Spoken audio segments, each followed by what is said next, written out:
UP के गाजियाबाद के मुरादनगर में हुए शमशान हादसे के बाद प्रशासनिक अमले को लेकर लगातार सवाल खड़े हो रहे हैं। इस बीच एक तस्वीर सोशल मीडिया पर खूब वायरल हो रही है। इसमें मुरादनगर हादसे का मुख्य आरोपी ठेकेदार अजय त्यागी दिख रहा है। बताया जाता है कि अजय त्यागी का नगर निगम में खासा रसूख था। वो अपना जन्मदिन भी निगम ऑफिस में ही मनाता था। जन्मदिन की एक तस्वीर में अजय त्यागी की निगम के कर्मचारियों से करीबी दिख रही है। फोटो में विभाग के इंजीनियर उसे केक खिलाते नजर आ रहे हैं। इस बीच आपको बता दें कि ठेकेदार अजय त्यागी को 14 दिनों की न्यायिक हिरासत में जेल भेज दिया गया है। पुलिस पूछताछ में उसने बताया कि वो निगम के अफसरों को 30% कमीशन दिया करता था। पुलिस ने सोमवार देर रात ही उसे गिरफ्तार कर लिया था और लंबी पूछताछ के बाद उसे कोर्ट में पेश किया गया, जहां से उसे न्यायिक हिरासत में 14 दिन के लिए जेल भेज दिया गया। देश के 5 राज्यों में बर्ड फ्लू ने दस्तक दे दी है। ये वायरस पक्षियों से इंसानों में भी जा सकता है, इसलिए केंद्र सरकार ने सभी राज्यों से इसे रोकने के लिए एहतियाती कदम उठाने के निर्देश दिए हैं। पशुपालन राज्य मंत्री संजीव बालियान ने बुधवार को बताया कि इसका कोई इलाज नहीं है, इसलिए सभी राज्य सरकारों को बचाव और रोकथाम वाले कदम उठाने को कहा गया है। उन्होंने बताया कि सरकार ने इसे लेकर अब तक क्या क्या किया है। एवियन इन्फ्लुएंजा के करीब 5 स्टेट से रिपोर्ट हो चुका है। 1-2 जगह और शायद वो है, क्योंकि प्रदेश सरकारों से 5 सरकारों से हमारे पास रिपोर्ट आ चुकी है। हिमाचल, हरियाणा, राजस्थान, मध्य प्रदेश और केरला से ये रिपोर्ट आ चुकी है। और इसमें अभी तक की एक तरह से कह सकते हैं हरियाणा से रिपोर्ट है, पोल्ट्री में फैल रही है, नहीं तो वाइल्ड जो बर्ड्स हैं उनमें है, या आप कह सकते हैं माइग्रेटरी बर्ड्स जो बाहर से आती हैं उनमें है।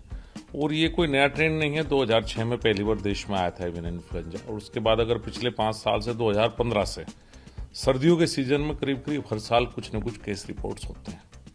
लेकिन आज तक हिंदुस्तान में इसका वैसे ट्रांसमिट हो सकती है ह्यूमन में, लेकिन ट्रांसमिशन की कोई रिपोर्ट आज तक हिंदुस्तान में रिपोर्टेड नहीं हुई है।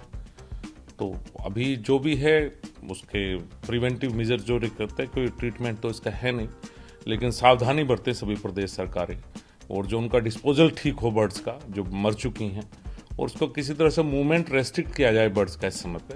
यही कुछ सावधानियां हैं, इसकी सावधानी है, ट्रीटमेंट इसका नहीं है। आप लोगों की तरफ से कुछ अलग से दिशा निर्देश दिया गया है? राज्य दिशा दिशा निर्देश जा चुके हैं, कंट्रोल रूम मंत्रालय में बन चुका है। सभी प्रदेश सरकारों के लगातार हम संपर्क में हैं। जैसे भी कोई सूचना आती है यहाँ से, उसके बाद कलिंग भी अगर होगी तो उसमें भी केंद्र सरकार और प्रदेश सरकार मिलकर जो पोल्ट्री फार्मर है उसकी मदद इसमें करती हैं। लेकिन पोल्ट्री में अभी तक डक्स में केरला और पोल्ट्री में सिर्फ हरियाणा से केस रिपोर्ट हुए। सर, आम आदमी को जैसे लोग बहुत सारे खाते हैं, चिकन हो गया, ये सारी चीज़, क्या उनको भी कुछ प्रिवेंटिव मेजर्स लेने की जरूरत है? क्या कुछ? देखिए, सिर्फ इसमें एक ही प्रिवेंटिव मेजर्स की बात है कि जो भी हम खाएं वो अच्छी तरह से पका के अगर खाएंगे साफ सुथरे तरीके से, उसकी कटिंग ठीक होगी, मास्क लगा के, और उसे पका के अगर खाएंगे तो इसका ट्रांसमिशन ह्यूमन में नहीं हो सकता। इसका ट्रांसमिशन जो भी है वो रेस्पिरेटरी सिस्टम के थ्रू है। तो जब कहीं मरी हुई बर्ड्स हैं उसको सावधानी से डिस्पोज ऑफ किया जाए। इसके अलावा खाने से अभी तक कोई केस रिपोर्ट्स नहीं हुआ है। हाँ, खाना उबाल के चाहिए, अच्छी तरह से पका के खाया जाना चाहिए। देश के कई राज्यों में स्कूल फिर से खुल गए हैं, लेकिन देश की राजधानी दिल्ली में स्कूल अब भी बंद हैं। बुधवार को दिल्ली में स्कूलों को खोलने के बारे में शिक्षा मंत्री मनीष सिसोदिया ने बड़ा अपडेट दिया। उन्होंने कहा कि स्कूलों को लेकर हमारी रणनीति कोरोना के टीके की उपलब्धता पर निर्भर करेगी।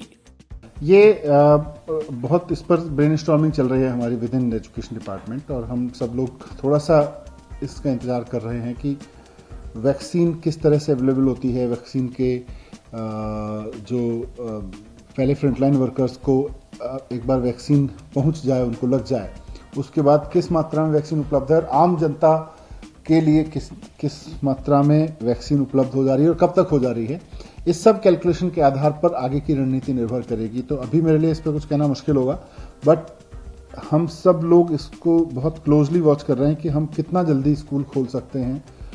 ख़ासतौर पर क्योंकि 4 मई से अब एजुकेशन में सीबीएसई के एग्ज़ाम अनाउंस हो गए हैं, तो उससे पहले प्रैक्टिकल्स का क्या होगा, उससे पहले बाकी एडमिशन्स का क्या होगा, उन सब पे काफ़ी ब्रेनस्टॉर्मिंग चल रही है।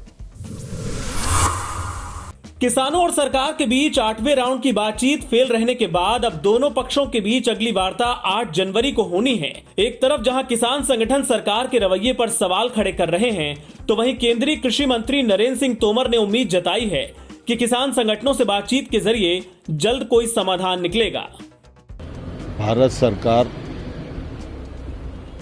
देश के समस्त किसानों के प्रति